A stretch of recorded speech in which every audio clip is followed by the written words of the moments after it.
Welcome to Daxue Talks, a show powered by Daxue Consulting, a China-based strategic market research company founded in 2010. My name is Eloi. I'm in China for 8 years, and I now have a company dedicated to VR and AR based in Shanghai for 5 years now. So I had the chance to work with several clients, based around Asia. It gives me, I guess, a good overview of what's happening in virtual reality and now augmented reality that becomes from this year something. My clients are travel business, so I have people like Club Med, like Hyatt Hotel, cars like Peugeot Citroën. I have like a supermarket, like the Metro supermarket, and Logitech in technology. It's quite vast, it goes all around. They're usually based here in Shanghai, but also in Hong Kong, sometimes in Korea, sometimes a bit around, we travel a bit around Asia. Who are the main AR players in the Chinese market? Before going into the Chinese market on augmented reality, I think it's important to have an understanding of what are the main key players in the world, and in the world being in America. The first player being Microsoft, and Microsoft is doing glasses called HoloLens. They did HoloLens 1 like 4 or 5 years ago, and now they just released HoloLens 2.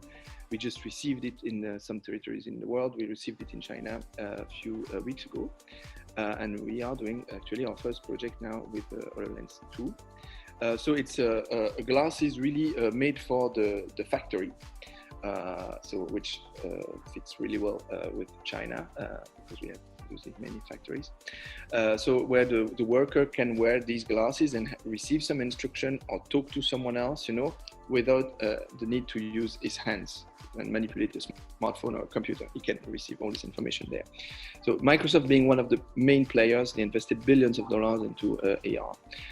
Second big company in the US, it's called Magic Leap. And Magic Leap is based in Florida in the US.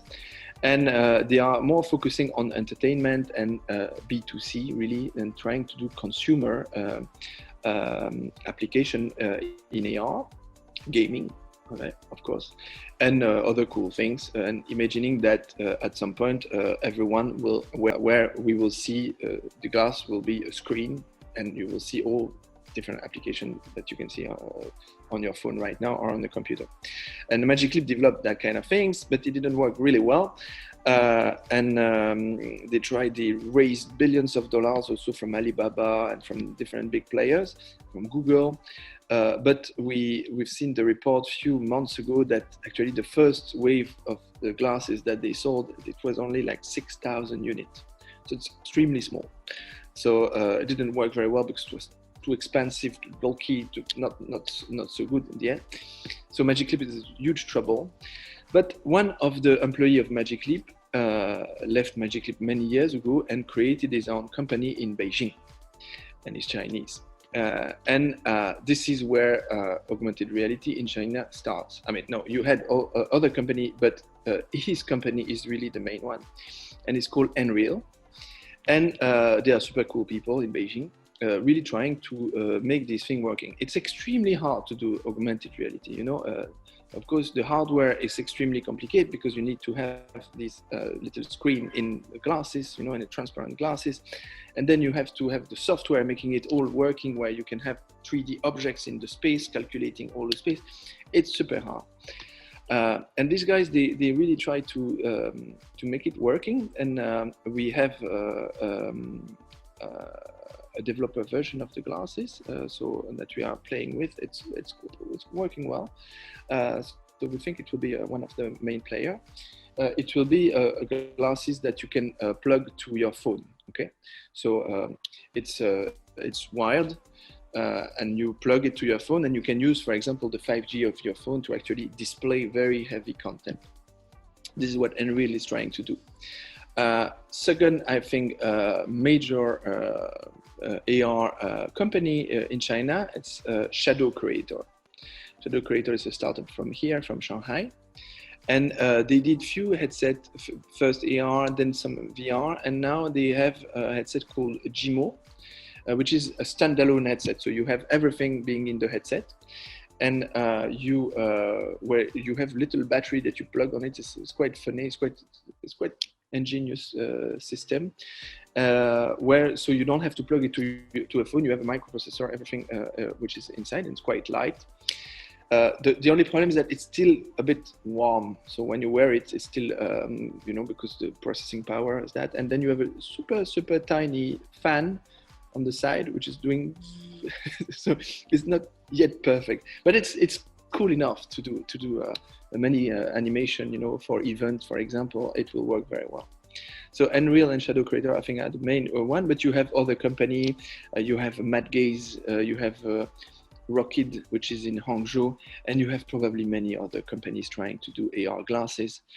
There is a huge, everybody is seeing that problem as being the smartphone of the future. So imagine the market of smartphones. We are talking about billions of units, everybody in this world needs a smartphone.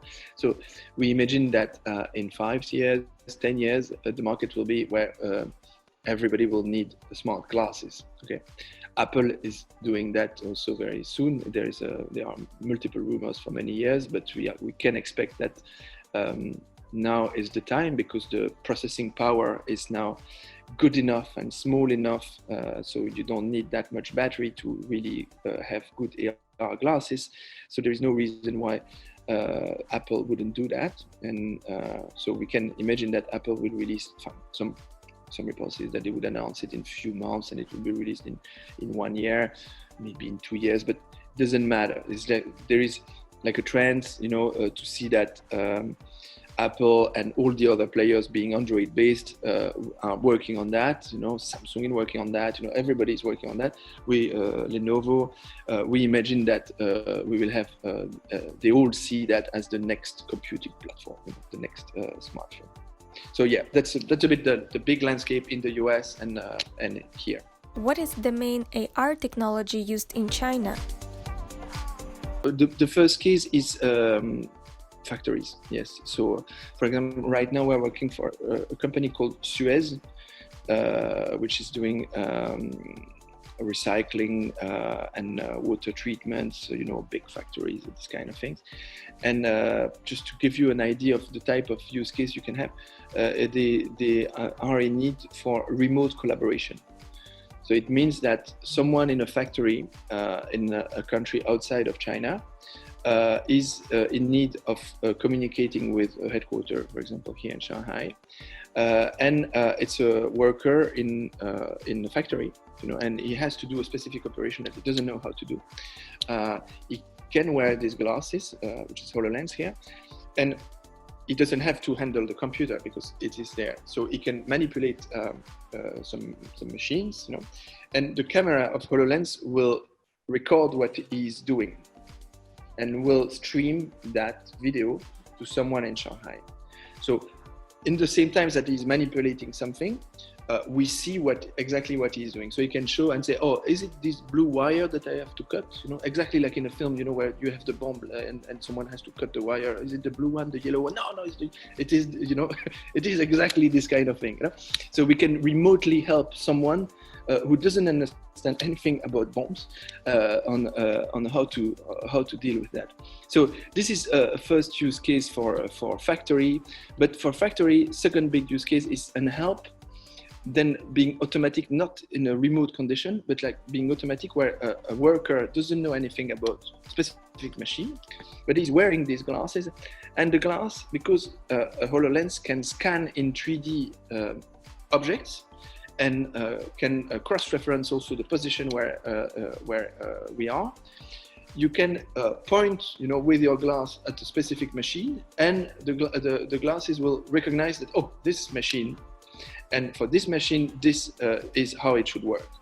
And the glass will show you, in the space with little arrow, with little circle, and say, oh, here you have to take this specific thing to turn there. Then you do that. Then you push on this button, and everything is explained for you to be able to manipulate this machine without the need to understand anything of what you are doing. See? So anybody can become specialist of something by just wearing the glasses, and you just do, I turn this thing, okay, cool, and you do this whole thing. So that's quite a lot of use case. Other things that we are doing, and that I see a huge, I think, opportunity for augmented reality is for travel. Okay, here more for consumer. Right now, for example, we are working on a travel assistant, which is in augmented reality. So we are doing it through the phone, but it will be after for glasses also, where you use your phone to in a hotel, and the phone knows in which hotel you are and in which room you are, and appears in front of you a little avatar, a character that we design, and this you can interact with this character to access all the service of the hotel. Where is the laundry, room service, where is the gym, I need to extend my stay, all these things that you could do via the phone or going to the front desk. So we think it's important because AR helps to give you information about the space, and the value of having information about the space is even more important when you are in a space that you don't know, isn't it? If you are at home, you don't need to have an information to tell you, where is the switch to turn on or off the light, because you just need to learn it and then you know it for your life, isn't it? But in a hotel, for travelers who are moving from hotel to hotel, each time they arrive in a new hotel, it's a new environment where they don't know anything, where they need to know where is the restaurant, where is the breakfast, plenty of information, because it's a new world for them. It's not necessarily in their own language. So AR is quite appropriate for that. We imagine AR for museum, helping to guide you in a museum. Visiting Shanghai, we think about doing an experience to help you on the bound, where we can describe for you every building at the bound, all these famous buildings, and give you the story of that in augmented reality. While you are looking at it, you receive this information about that. So we see travel as being a great case for AR. So that's a bit that. So we see all travel brands, of course, hotels, but airlines being interested in that, tourism boards, all and every brand being associated with discovering something which is not known. Any questions? We will find an expert to answer them. Drop your questions in the comments or send us an email, dx@daxueconsulting.com.